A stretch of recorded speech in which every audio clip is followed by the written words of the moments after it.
It was a cold November morning in 1970 when a man and his two daughters set out for a hike through the hills of Isdalen, a remote and eerie mountainous region of Norway. It was the kind of morning where the mist clung to the trees and the only sounds were the crunching of boots against gravel and the distant cawing of birds overhead. The family had expected a peaceful trek, a quiet escape into nature.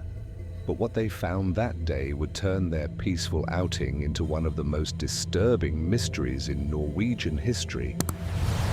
As they moved through a secluded valley, a strong, acrid smell cut through the crisp air.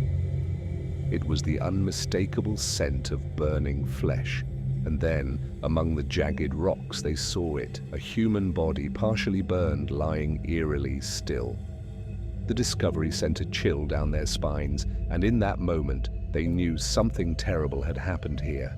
Who was this woman? Why was she here, alone, with no identification, her body scarred by fire? And the most unsettling part, why were pills scattered around her and personal belongings arranged so meticulously by her side? Was this an accident? A suicide? Or had someone gone to great lengths to ensure this woman's true story would never be uncovered? The man who found the body ran down the valley and into town, breathless as he reached the local police station. Officers were dispatched immediately, and soon a team of forensic experts and detectives arrived at the site. Lying on her back among the rocks, the woman's body was severely burned, especially around her upper torso and face. This made identification nearly impossible. But as the investigators examined the scene further, the mystery only deepened. Nearby, they found personal items, a wristwatch, jewelry, a broken bottle, and several sleeping pill containers. But there was something odd. All the labels on her clothing had been carefully removed, and there were no documents to be found. It was as if someone had deliberately erased her identity. Autopsy results would later reveal even more unsettling details. She had ingested an unusually high dose of sleeping pills, enough to render her unconscious, or worse. But how could she have taken such a dose and still managed to set herself on fire? The position of the body and the presence of a strange accelerant raised disturbing questions. As the investigation deepened, authorities turned their attention to a key discovery: her luggage.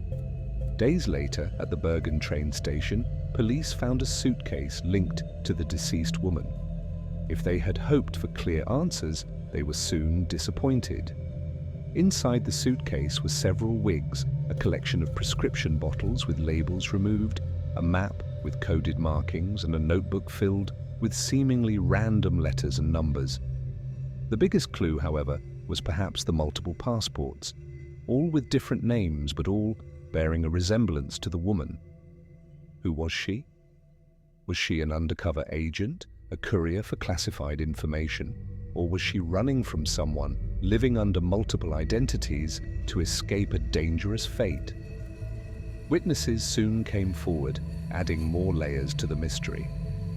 Several hotel workers in Bergen recalled seeing the woman checking in under different names. She spoke multiple languages, including French and German, and carried herself with a reserved yet assertive demeanor. Some described her as elegant and composed, while others found her behavior unsettling, as if she was always looking over her shoulder.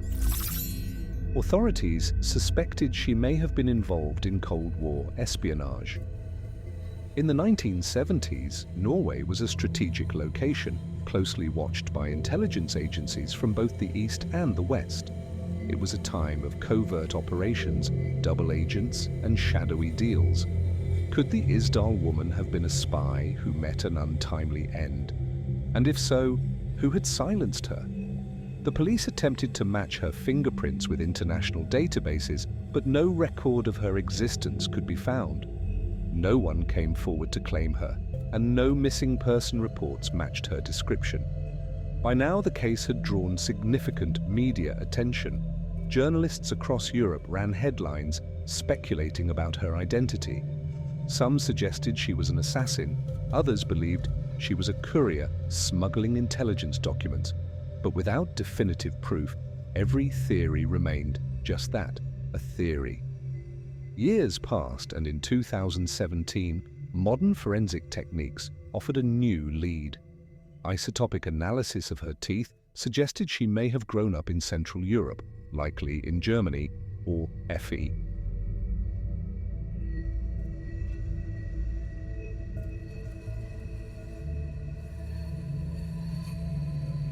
It was a freezing winter night, and the darkness felt heavier than usual in that part of town. The Montero family's house, once a beacon of warmth and light, now stood in eerie silence. The windows were shut tight, the curtains drawn, and not a single movement could be seen inside. It was as if the house itself was holding its breath, keeping a secret too terrifying to reveal. Neighbors began to notice the absence of the family.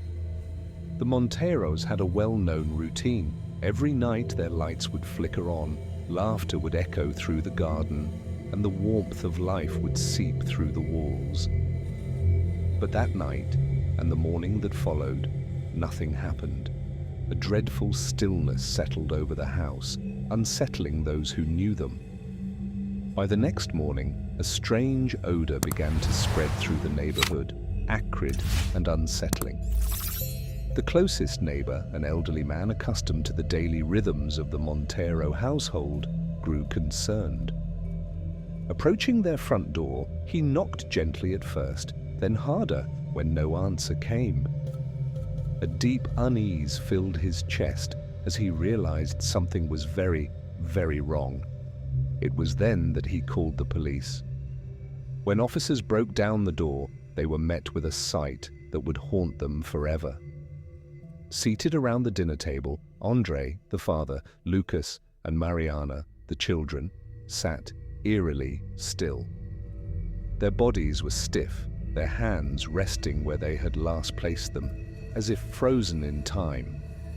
Their dinner plates remained full, their wine glasses half filled, but their eyes, staring blankly into the void, were utterly lifeless. In the center of the table, candles had burned down to melted stumps, their wax dripping like silent tears onto the white tablecloth. Soft music played from an old record player in the corner, looping the same haunting melody over and over again. The scene was chilling, frozen in a moment of eerie tranquility, a family dinner that had turned into a grim tableau of death. There were no signs of struggle, no overturned chairs, no frantic last attempts to escape. The preliminary examination revealed something deeply disturbing. The wine had been laced with a lethal dose of poison. It had been consumed without hesitation, without suspicion. But the horror did not end there. The officers moved cautiously up the stairs, their footsteps echoing ominously in the silence. In the master bedroom, they found Laura Montero. She was sitting on the edge of the bed, clutching a blood-stained knife. Her once pristine dress was now soaked in deep crimson. Her eyes, hollow and distant, were locked onto her own reflection in the mirror, as though transfixed by something only she could see. During questioning, Laura refused to speak for hours. The silence she carried was colder than the winter air outside. When she finally broke it, her voice was low, slow, and almost detached, as if she was speaking from the depths of a dream. They were contaminated. I purified them. The deeper the investigation went, the darker the truth became. In the months leading up to the tragedy, Laura had become obsessed with arcane texts, ancient manuscripts, and unsettling conspiracy theories about possession and spiritual cleansing. Pages upon pages of cryptic notes were found in her private study, filled with erratic handwriting and feverish ramblings about evil forces lurking within her own home.